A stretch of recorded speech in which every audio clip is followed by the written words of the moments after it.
6 दिसंबर 2025 की तारीख को तय किया गया। इसको लेकर बवाल शुरू हुआ, इधर उधर की बातें लोग कर रहे हैं।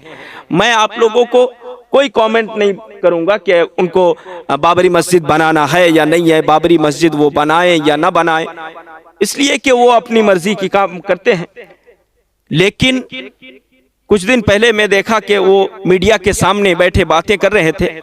नबी साहेब लड़ाई करे कुरान के প্রকাশ করে দিয়ে গেছে মুসলমানদের কাছে এবং বদরের যুদ্ধ হয়েছিল, কারবালার যুদ্ধ হয়েছিল নবী সাহেবের নেতৃত্বে। तो उन्होंने कहा लड़ाई हो, লড়াই হবে হোক, লড়াই হবে হোক। আমাদের নবী সাল্লাল্লাহু তাআলা আলাইহি ওয়াসাল্লাম বদরের যুদ্ধ এবং কারবালার যুদ্ধ আমাদের নবীর নেতৃত্বে হয়েছে। नहीं, मैं उनको ये बताना चाहूंगा और आप लोग भी उन तक ये पैगाम पहुंचा दीजिए।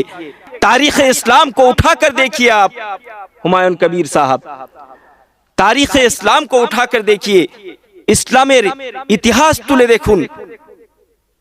ইসলামের ইতিহাসে দেখবেন নবী মুস্তাফা কখনো লড়াই করেন নাই। কি করেছেন? যখন শত্রুপক্ষ তিনার উপরে আক্রমণ করতে এসেছে তো নিজেকে বাঁচাবার জন্য তিনি এবং সাহাবায়ে কেরামেরা তরবারি তুলেছেন। ইসলাম তরবারির দ্বারা প্রচার পায় নাই, ইসলাম আখলাকে মুস্তাফার দ্বারা প্রচার হয়েছে, ইসলাম আখলাকে মুস্তাফার দ্বারা বিস্তার লাভ করেছে। আপনি ভুল ব্যাখ্যা দিচ্ছেন। এক নম্বর যে লড়াই হবে হোক কারণ নবী পাক লড়াই করেছেন, এটা আপনি মানুষের সামনে প্রচার করতে চাচ্ছেন, এটা আপনার ভুল তথ্য। দ্বিতীয় তথ্য হলো যে কারবালার মরুপ্রান্তরে হযরতে ইমামে হুসাইন এবং ইমামে হুসাইনের পরিবার সঙ্গে যারা ছিলেন তারা নিজেকে কুরবান করেছেন, সেখানে নবী মুস্তাফার নেতৃত্ব ছিল না, সেখানে হযরতে ইমামে হুসাইন ছিলেন। আপনি ভুল তথ্য দিচ্ছেন এবং যুদ্ধটা, এই লড়াইটা ইমামে হুসাইন চান নাই।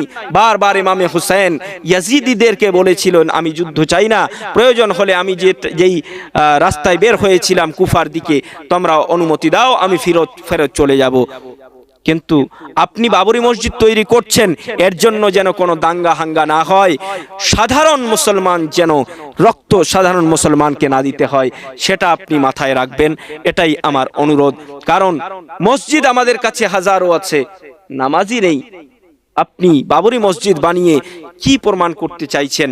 অবশ্যই আপনি বাবরি মসজিদ বানান, এতে কোনো আপত্তি আমার নেই, কিংবা না বানান এতেও কোনো আপত্তি নেই, কিন্তু মুসলমানদের নিয়ে খেলবেন না।